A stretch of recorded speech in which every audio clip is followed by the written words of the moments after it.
निर्वाणरूपम् विभुं व्यापकं ब्रह्मवेदस्वरूपम्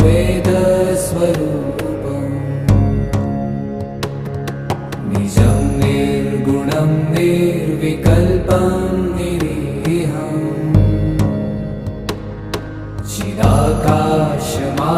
चिदाकाशमाकाशवासं भजेऽहम्